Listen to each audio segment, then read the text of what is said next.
أعمالنا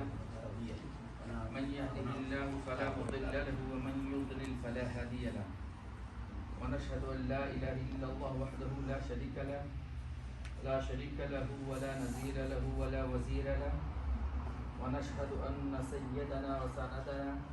ونبينا وشفيعنا وحبيبنا وحبيب ربنا ومولانا محمدا عبده ورسوله أما بعد فأعوذ بالله من الشيطان الرجيم بسم الله الرحمن الرحيم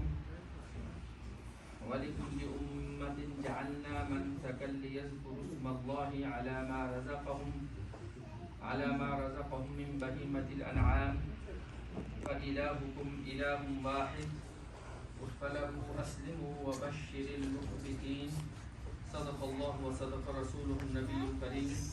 نحن على ذلك لمن الشاهدين والشاكرين والحمد لله رب العالمين رب اشرح لي صدري ويسر لي أمري واحلل عقدة من لساني يفقهوا قولي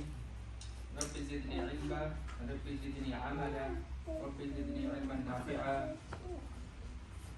قالوا سبحانك لا علم لنا إلا ما علمتنا إنك أنت العليم الحكيم صدق الله العظيم. Everybody decide to do salam. اللهم صل على محمد النبي الأمي وعلى آله وأصحابه. الله أكبر الله أكبر لا إله إلا الله والله أكبر الله أكبر الله أكبر الله أكبر ولله الحمد. محترم حاضرین، سامعین کرام، برادران اسلام، آج 10 ذی الحجہ اور عید الاضحیٰ کا دن ہے. نبی کریم صلی اللہ علیہ وسلم کے بتلائے ہوئے لائے عمل کے مطابق آج ہم سب سے پہلے نماز ادا کریں گے. اس کے بعد خطبہ ہوگا. یہ بات یاد رکھنی چاہیے کہ جمعے کے دن کا خطبہ نماز جمعہ سے پہلے ہوتا ہے اور عید الفطر اور عید الاضحیٰ کا خطبہ 2 رکعت نماز ادا کرنے کے بعد ہوتا ہے. اس کے بعد اللہ کے بندے اللہ کی رضا اور سنت ابراہیمی کو پورا کرنے کے لیے جانوروں کی قربانی کرتے ہیں. اس وقت میں نے آپ کے سامنے سورہ حج کی ایک آیت تلاوت کی ہے جس میں اللہ جل جلالہ نے جانوروں کی قربانی کا فلسفہ، اس کا طریقہ اور اس کی روح کو بیان فرمایا ہے. چنانچہ اللہ تعالیٰ کا ارشاد ہے وَلِكُلِّ أُمَّةٍ جَعَلْنَا کہ ہم نے ہر امت اور قوم کے لیے قربانی کا ایک طریقہ مقرر کیا ہے. مطلب یہ ہے کہ قربانی کا یہ دستور صرف امت محمدیہ ہی کے لیے نہیں ہے بلکہ سابقہ امتوں کے لیے بھی یہ دستور مقرر کیا گیا تھا. قربانی کا عام مفہوم تو یہ ہے کہ جو بھی چیز اللہ کی قرب، رضا اور خوشنودی حاصل کرنے کے لیے اس کی بارگاہ میں نیاز کے طور پر پیش کی جائے وہ قربانی ہے. مگر یہاں پر اللہ تعالیٰ نے اس خاص قربانی کا تذکرہ فرمایا ہے جو اللہ کے بندے اس کے حکم سے، اس کے بتلائے ہوئے قانون کے مطابق مویشی جانوروں کا خون بہا کر کے کرتے ہیں. اور اس کا طریقہ یہ بیان فرمایا کہ لِيَذْكُرُوا اسْمَ اللَّهِ عَلَى مَا رَزَقَهُم مِّن بَهِيمَةِ الْأَنْعَامِ کہ اللہ کے بندے اللہ کے عطا کردہ مویشی جانوروں پر اللہ کا نام لے کر کے اللہ کی رضا کی خاطر ذبح کریں. جب ہم سیرت کا مطالعہ کرتے ہیں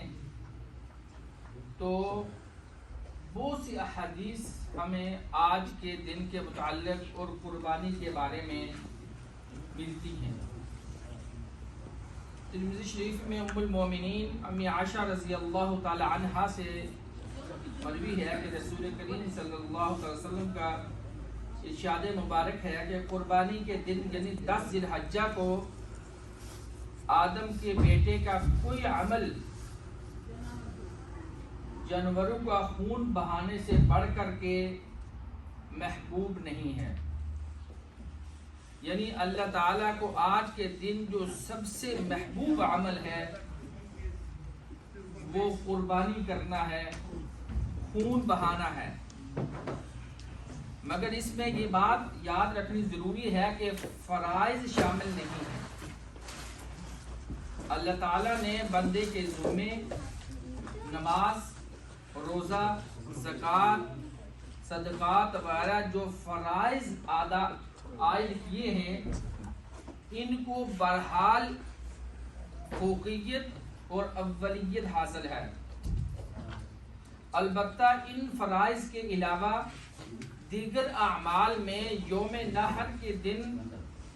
جانوروں کی قربانی، جانوروں کا خون بہانا، یہ اللہ تعالیٰ کو سب سے افضل عمل جو ہے وہ ہے، اور یہ عمل 10 ذی الحجہ سے لے کر کے 12 ذی الحجہ یعنی 3 دن تک انجام دیا جا سکتا ہے۔ البتہ چوتھا دن یعنی 13 ذی الحجہ جو ہے یہ اختلافی دن ہے۔ بعض نے قربانی کو 13 یعنی 4 دن تک یہ روا رکھا ہے، جبکہ حنفی مسلک کے مطابق قربانی 3 دن کی جا سکتی ہے، 10، 11 اور 12 کو۔ اگر کوئی شخص 13 تاریخ کو جانور کو ذبح کرے گا تو وہ قربانی نہیں بلکہ صدقات میں شمار ہو جائے گی۔ بعض صحابہ کرام رضوان اللہ علیہ اجمعین نے رسول کریم صلی اللہ تعالی وسلم سے دریافت فرمایا کہ ما هذه الاضاحی یا رسول اللہ، کہ اللہ کے رسول صلی اللہ علیہ وسلم ہمیں یہ بات آپ بتلائیے کہ ذی الحجہ کو کی جانے والی جو قربانیاں ہیں یہ کیا ہیں، ما هذه الاضاحی یہ کیا ہیں؟ تو آپ صلی اللہ علیہ وسلم نے فرمایا سنت ابیکم ابراہیم، کہ میرے صحابہ یہ قربانی تمہارے جد امجد حضرت ابراہیم خلیل اللہ علیہ السلام کی سنت ہے۔ پھر صحابہ کرام نے عرض کیا فما لنا فیہا یا رسول اللہ، حضرت یہ قربانی کرنے کا ہمیں کیا فائدہ ہوگا؟ تو آپ صلی اللہ علیہ وسلم نے ارشاد فرمایا بکل شعرۃ حسنہ، کہ قربانی کرنے والے کو قربانی کے ہر بال کے بدلے میں ایک نیکی حاصل ہوگی۔ حدیث میں آتا ہے کہ سائل نے پھر سوال کیا کہ یا رسول اللہ، بھیڑ بکریوں کے جسم پر بہت زیادہ بال ہوتے ہیں، فصوف یا رسول اللہ، کیا ان بالوں کے بدلے میں بھی ایک نیکی میسر ہوگی؟ تو آپ صلی اللہ علیہ وسلم نے فرمایا کہ ہر بال کے عوض ایک ایک نیکی حاصل ہوگی، خواہ وہ کتنے ہی بال ہوں۔ رسول اللہ صلی اللہ علیہ وسلم کا ارشاد مبارک ہے کہ جانور کی ہر چیز، یعنی کہ قربانی کے جانور کی ہر چیز یعنی بال، اس کی کھال، اس کے سینگ، اس کے پاؤں، اس کا خون اور اس کے علائش، یہ سب کچھ اللہ تعالیٰ کے ہاں جو ہے وہ مقبول ہے، اور یہ تمام اشیاء قیامت کے دن حاضر کر کے میزان عمل میں تولی جائیں گی، اور ان پر قربانی کرنے والے کو جو ہے وہ اجر ملے گا۔ بہرحال میرے محترم دوستو، جانوروں کی قربانی کا یہ عمل یہ کوئی فضول رسم نہیں ہے، بلکہ یہ حقیقت میں جان کا بدل وہ سنت ابراہیمی ہے۔ سورۃ الصافات میں یہ واقعہ اللہ تعالیٰ نے بیان فرما دیا ہے۔ اللہ تعالیٰ نے اپنے پاک پیغمبر کی آزمائش کے لیے خواب کے ذریعے اپنے اکلوتے بیٹے اسماعیل علیہ السلام کی قربانی پیش کرنے کا حکم دیا۔ چونچہ آتا ہے کہ باپ نے بیٹے سے کہا کہ اے بیٹے، مجھے بذریعہ خواب اللہ تعالیٰ نے تمہیں ذبح کرنے کا حکم دیا ہے، تمہارا اس بارے میں کیا خیال ہے؟ یعنی اپنے بیٹے سے حضرت ابراہیم علیہ السلام نے حضرت اسماعیل سے پوچھا کہ تمہارا اس کے بارے میں کیا خیال ہے؟ تو سعادت مند بیٹے نے جواب دیا، یا ابت فعل ما تؤمر، اے ابا جان، جس کام کا اللہ تعالیٰ نے آپ کو حکم دیا ہے وہ آپ کر گزریے، میری طرف سے کوئی مزاحمت نہیں ہوگی، تجدنی انشاءاللہ من الصابرین، کہ آپ مجھے انشاءاللہ صابر ہی پائیں گے۔ چنانچہ ابراہیم علیہ السلام نے حضرت اسماعیل علیہ السلام کی گردن پر چھری چلا دی، مگر اللہ تعالیٰ کو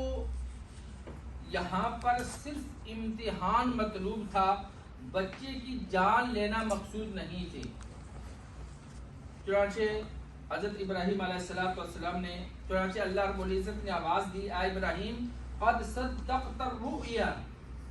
کہ آپ نے اپنے جو خواب تھا اس کو سچا کر دکھایا ہے، یعنی خواب کے ذریعے ملنے والا جو حکم تھا اس کی آپ نے تعمیل کر دی ہے۔ اللہ تعالیٰ نے حضرت اسماعیل علیہ السلام کو ذبح ہونے سے بچا لیا، وَفَدَيْنَاهُ بِذِبْحٍ عَظِيمٍ، اور اسماعیل علیہ السلام کے بدلے جنت سے ایک مینڈا بیچ دیا، جس کے حلق پر ابراہیم علیہ السلام کی جو ہے وہ نائف چل گئی اور وہ ذبح ہو گیا۔ اس طرح گویا انسانی جان کے بدلے میں قربانی، جانور کی قربانی کا یہ طریقہ جو ہے یہ جاری ہو گیا، اور یہ طریقہ قیامت تک سنت ابراہیمی کے طور پر جو ہے وہ انجام دیا جاتا رہے گا۔ ہر مسلمان سنت ابراہیمی اور سنت محمدی سمجھ کر کے محض اللہ تعالیٰ کی رضا اور اس کا قرب حاصل کرنے کے لیے صحیح نیت اور ارادے کے ساتھ یہ قربانی جو ہے وہ کرتے ہیں اور کرنی چاہیے۔ ہر سال ہر گھر میں قربانی کا کوئی نہ کوئی جانور جو ہے وہ ذبح ہونا چاہیے، اس لیے کہ یہ کوئی فضول رسم نہیں ہے بلکہ یہ عبادت ہے، اور رسول اللہ صلی اللہ علیہ وسلم نے اس کے لیے بہت بڑے جو ہے وہ ریوارڈ کی خوشخبری سنائی ہے۔ آج چونکہ عید الاضحیٰ کا دن ہے، مسلمان پوری دنیا کے اندر عید الاضحیٰ منا رہے ہیں، تو اس میں ہمیں اس بات کی طرف غور کرنی چاہیے کہ عید الاضحیٰ کا دن غیر قوموں کی نظریے کی طرح محض کوئی جشن کا دن نہیں ہے، بلکہ مسلمانوں کے نزدیک عید کا دن اللہ تعالیٰ کی عبادت کرنے کا اور اس کا شکر بجا لانے کا دن ہے۔ جن حضرات کو اللہ تعالیٰ نے حج کی سعادت نصیب فرمائی ہے وہ اس دن یعنی 10 ذی الحجہ کو مینا میں قربانی کرتے ہیں۔ البتہ باقی لوگ نماز عید ادا کرنے کے بعد یہ قربانی اپنے اپنے گھروں میں کرتے ہیں اور اس فریضے کی ادائیگی پر اللہ تعالیٰ کا شکر ادا کرتے ہیں۔ حضور صلی اللہ علیہ وسلم کا ارشاد ہے کہ ان هذه الايام ایام اکل و شرب و ذکر اللہ، یعنی بے شک ذی الحجہ کے یہ ایام جو تشریق ہیں، یعنی 10 ذی الحجہ سے 12 ذی الحجہ تک یہ کھانے پینے اللہ کا ذکر اور شکر ادا کرنے کے دن ہیں۔ اس لیے میرے محترم دوستو، عید کے دنوں میں روزہ رکھنا حرام ہے، اور اہل ایمان کا مقصد ہی یہ ہے کہ اللہ تعالیٰ کا نام بلند کیے جائے۔ چنانچہ ہم ان ایام میں ہر نماز کے بعد جو تکبیرات اللہ اکبر لا الہ الا اللہ واللہ اکبر وللہ الحمد پڑھتے ہیں تو یہ اللہ کا ذکر اور اس کے اسم مبارک کو بلند کرنے کے لیے کرتے ہیں۔ آغاز خطبہ میں نے جو آیہ کریمہ تلاوت کی ہے، اس کے آخری حصے میں اللہ تعالیٰ ارشاد فرماتے ہیں فَإِلَٰهُكُمْ إِلَٰهٌ وَاحِدٌ، یعنی تمہارا معبود ایک ہی معبود ہے، اس کے سوا کوئی عبادت کے لائق نہیں ہے۔ اگر آپ اپنے دلوں میں توحید خداوندی کو راسخ کر لیں گے تو آپ کے لیے دنیاوی مشکلات بھی آسان ہو جائیں گی اور آخرت بھی جو ہے وہ سمجھ جائے گی۔ توحید کے خالص کے بغیر انسان کا کوئی عمل قابل قبول نہیں ہے۔ شرک ایک واحد ایسا ظلم عظیم ہے جس کے متعلق اللہ تعالیٰ کا واضح اعلان موجود ہے، ان اللہ لا یغفر ان یشرک بہ ویغفر ما دون ذلک لمن یشاء، کہ وہ شرک جس جرم کو معاف نہیں کرے، وہ شرک جیسے جرم کو، یعنی اللہ تعالیٰ شرک جیسا جو ظلم عظیم ہے اس کو معاف نہیں کریں گے، اس کے علاوہ ہر گناہ کو جسے وہ چاہیں گے معاف کر دیں گے۔ جو فرد اللہ کے ساتھ شرک کرے گا، غیر اللہ کی عبادت کرے گا، غیر اللہ سے مشکل کشائی کرے گا، حاجت روائی کی درخواست کرے گا، اس کو اللہ تعالیٰ کی صفات میں شریک کرے گا تو اس کی معافی کی ان اللہ لا یغفر، کوئی اللہ تعالیٰ کے ہاں گنجائش نہیں ہے۔ ایمان اور توحید خالص ہی ایک ایسی چیز ہے جو انسان کو اللہ تعالیٰ کے ہاں بلند مرتبے تک پہنچا سکتی ہے۔ اللہ تعالیٰ کا وعدہ ہے وَلَا تَهِنُوا وَلَا تَحْزَنُوا وَأَنْتُمُ الْأَعْلَوْنَ إِن كُنتُم مُؤْمِنِينَ، اے ایمان والو تم غم نہ کرو، دل برداشتہ نہ ہونا، اگر تمہارا ایمان درست ہے، تمہارا عقیدہ صحیح ہے تو پھر دنیا کی طاقتوں کے سامنے انتم الاعلون، تم ہی غالب رہو گے۔ اور اگر تمہارا ایمان کمزور ہے تو پھر اللہ تعالیٰ سے اپنی کوتاہیوں کی معافی مانگو اور آئندہ کے لیے اپنے ایمان کو کفر سے، شرک سے، نفاق سے اور بد عقیدیوں سے پاک کر کے توحید الہی اور شریعت مطہرہ پر قائم ہو جاؤ۔ جب تک قانون خداوندی پر عمل نہیں ہوگا